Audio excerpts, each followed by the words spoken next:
Dan untuk membahas lebih lanjut terkait video pembelaan yang dilakukan salah satu pengurus organisasi Sidikiyah, sudah bergabung bersama kami Wakil Ketua Tanfidziyah PWNU Jawa Timur, Muhammad Ma'ruf Syah. Selamat sore, Assalamualaikum Pak Ma'ruf.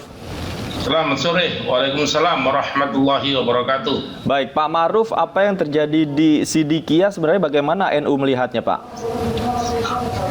Pertama kali bahwa memang Sidikiyah tidak tergabung di RMI, Robito Ma'had Islamiyah, artinya organisasi pesantren milik Nahdlatul Ulama. Jadi mereka bukan tergabung di situ.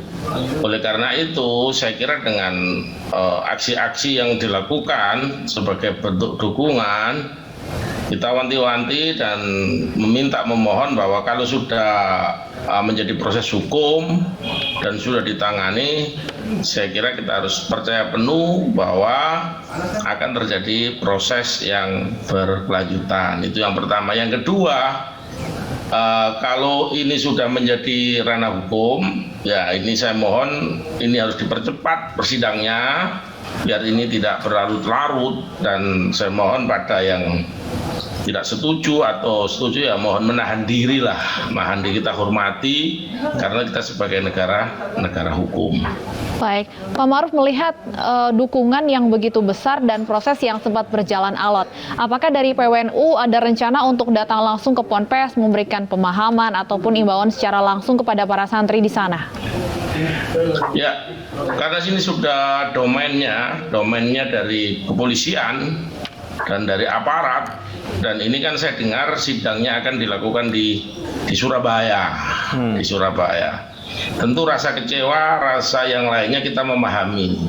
Sekali lagi kita imbau itu tidak wajib dan tergantung kepada yang menerima.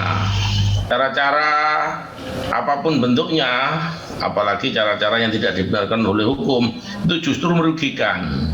Merugikan bagi siapa? Merugikan bagi tersangka. Jadi tersangka nanti malah justru rugi. Memang kalau itu bentuk solidaritas, solidaritas kan tentu dengan cara-cara yang lebih lebih mengedepankan penegakan hukum itu sendiri. Oke, Pak Ma'ruf, terkait perizinan dari pesantren Sidikiyah yang sudah dicabut oleh Kementerian Agama ini kan berimpact atau berimbas pada beberapa hal, termasuk santri dari pondok pesantren, kemudian juga ada seruan-seruan fanatisme yang dilakukan oleh santri-santri khususnya di pesantren Sidikiyah. Bagaimana Anda menempatkan hal ini, Pak Ma'ruf? Jadi kalau pencabutan ini sebagaimana yang saya sampaikan di beberapa media bahwa ini pendapat kami, bahwa ini terlalu terburu-buru. Mestinya dikaji dalam pengertian bahwa kita punya undang-undang pesantren nomor 18 tahun 2019. Undang-undang pesantren. Apakah pesantren itu bentuk berbadan hukum apa? Badan hukum misalkan yayasan atau perkumpulan atau bentuk badan hukum yang lain. Tentu ini kan tidak serta-merta kemudian dijadikan alasan dengan pelanggaran oknum saja kemudian dibubarkan. Saya kira ini juga kalau menurut pendapat saya ini prematur lah, terburu-buru. Perlu dikaji. Ayo mari kita kaji bersama-sama.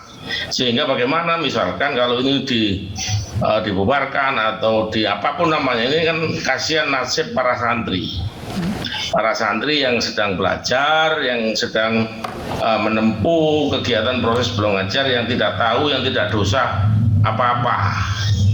Oleh karena itu kami dari PWNU, meskipun ini bukan anggota RMI, bukan anggota Robito Ma'had Islamiyah miliknya NU, tetapi kami tidak segan-segan santri yang merasa kurang nyaman atau apa, bisa kita tampung, bisa kita fasilitasi dari PWNU atau dari NU pondok-pondok NU, tentu dengan syarat dan ketentuan yang berlaku di masing-masing pesantren Nahdlatul Ulama.